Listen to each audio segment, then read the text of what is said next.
আসসালামু আলাইকুম। সবাই কেমন আছেন? আশা করি সবাই অনেক অনেক ভালো আছেন। তো আমিও ভালো আছি। নতুন ব্লগে সবাইকে স্বাগতম। তো আজকের ব্লগটা মূলত হইতেছে ফেসবুকে, ইউটিউবে এখন ভাইরাল টপিক রিপন ব্লগস। তো একে নিয়ে বলার মতো কিছুই নাই। এর হেটার্স খুবই কম, মানে এর হেটার্স নাই বললেই চল। বাট ইদারিং ওনার ফ্যামিলি নিয়া উনি একটা প্যারা খাইতেছে। ওনার কিছু রিপোর্টার্স, কিছু আছে না, কিছু আজে বাজে রিপোর্টার্স যায়া, মানে গ্রামের মানুষ আসলে সহজ সরল হয়। তো তাদেরকে কি থেকে কি বুঝাইছে, তারা কি ইন্টারভিউ দিছে না দিছে, এটা নিয়ে রিপন ভাইয়ের আর কি একটা ট্রলে পড়ে গেছে। তো এখন যেটা ভাবতেছি যে ভাই, রিপন ভাই আসলে একজন ভালো মানুষ, কারণ ওনার মতো মানুষ হয় না। আর ওনার হেটার্সরাও কম। আমি মনে করি যে এখনো যে ওনার নিয়ে এখন ট্রল হইতেছে, এখনো ওনার কোনো হেটার্স নাই। কারণ এই লোকের ভাই হেটার্স থাকার কথা না।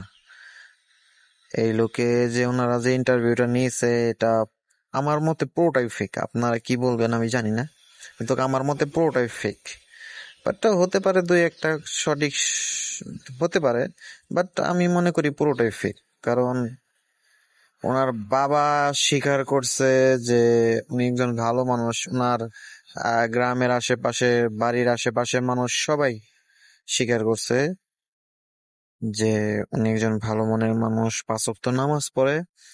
আর ওনার বাবা কয়দিন আগেও বলছে যে ওনার ছেলে অনেক ভালো মানুষ, যখনই দেখা হয় সালাম টালাম দেয়, সবার সাথে পরিচয় করে দেয়, এটা আমার বাবা, যদি সামনাসামনি দেখা হয়।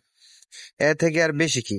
আর আমি যেটুকু শুনতে পারছি বা যেটুকু জানি, সেটা হইতেছে যে ওনার বাবা নাকি ওনাদের ভাই, যত যে কটা ভাই আছে ওনাদের বাসায় থাকতে দেয় না।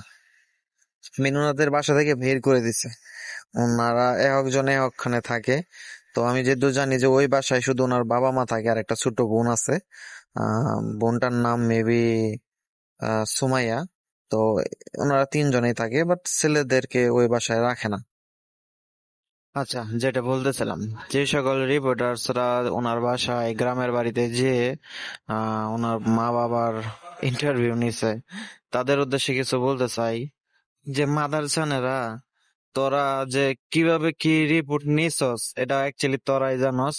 বাট তোরা যে বাঙালি এটা প্রমাণ করে দিলে আবারও, মানে কেউ ভালো, গাইস, কেউ ভালো কেউ চায় না, ঠিক আছে? এটা সবাই জানে যে বাংলাদেশের মানুষ কেউ ভালো কেউ চায় না। কেউ যদি উপরের দিকে উঠতে লয়, তারা পাও ধরে কিভাবে নামানো যায় সেটার ফোন দিয়ে খুঁজে। তো আমি সেই সকল রিপোর্টার্সদের উদ্দেশ্যে বলতেছি যে তোরা যে রিপোর্ট করতে, কি রিপোর্ট করতে গেছস, ইদারিং প্রমাণ হয়ে গেছে তোদের রিপোর্টটা। মানে তোরা যে, মানে একজন মানুষের হেটার্স নাই, এখন ওনার নামে হেটার্স কিভাবে যুক্ত করা যায় সেটার ফোন দিয়ে খুঁজতেছে। আর হলো রিপনের খারাপ দোষ সবই, মানে কি দরকার ভাই, কি দরকার? একজন, উনি ওনার প্রতিভা দিয়ে ফেমাস হয়েছে, উনি একজন কন্টেন্ট ক্রিয়েটার, সফল কন্টেন্ট ক্রিয়েটার, উনি কন্টেন্ট ক্রিয়েট করতেছে। ওনার মতো ওনারা থাকতে দেয় না। ওনার বিষয়ে খুঁচায়া খাঁচায়া কি নে দোষ আছে কোন না আছে সেইগুলা বিচার কোনো মানে আছে? আমার মতে গেছে এগুলো কোনো মানে নাই। তো কি বলবো আর, রিবন ভাইয়ের অলওয়েজ ফ্যান ছিলাম, অবভিয়াসলি থাকবো, ঠিক আছে? তো আমি শুধু ভিডিওটা বানালাম এর জন্যই যে বাঙালি কিরকম ধরনের খাইচ্চত হইলে এরকম কাজ করতে পারে, এটার জন্যই। আর রিপন ভাইয়ের বাবা কি বলছে সেটা আপনারা নিজে মুখেই শুনে নেন। আমার ছেলে কোনো কেন্দ্রে আমার কাছে খারাপ না, আমার কাছে আমার ছেলে ভালো। আমার ছেলে কম পয়সা দেয়, হ্যাঁ আমি চলতে পারতাছি। আমার আল্লাহ দুটো গুরু দিছে, আমার লাখ টাকা সম্পদ দিছে, আমি চলতে পারতাছি। আমার ছেলের কাছে আমি যাই না। এরপরেও আমার রাস্তাঘাটে পাইলে 500-1000 দিতেছে, 300 দিতেছে। হ্যাঁ বিদেশ তো নাই, হারে আমার সালাম করতেছে, সালাম করে আমার পা উঠা হ্যাঁ মাথাত লাগাই দিব, ওইটাও লাগায়। আমার ছেলে খারাপ কোন, আমি তো খারাপ পাই না। তো একজন বাবা যদি এই কথা বলে, তারপরে আর কোনো কথা এখানে লাগে না।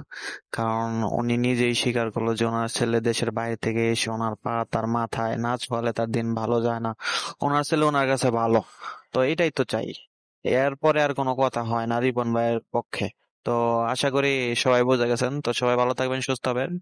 দেখা হবে নতুন কোনো জায়গায়, নতুন কোনো টপিকে, নতুন কোনোখানে। টাটা, বাই বাই, আল্লাহ হাফেজ।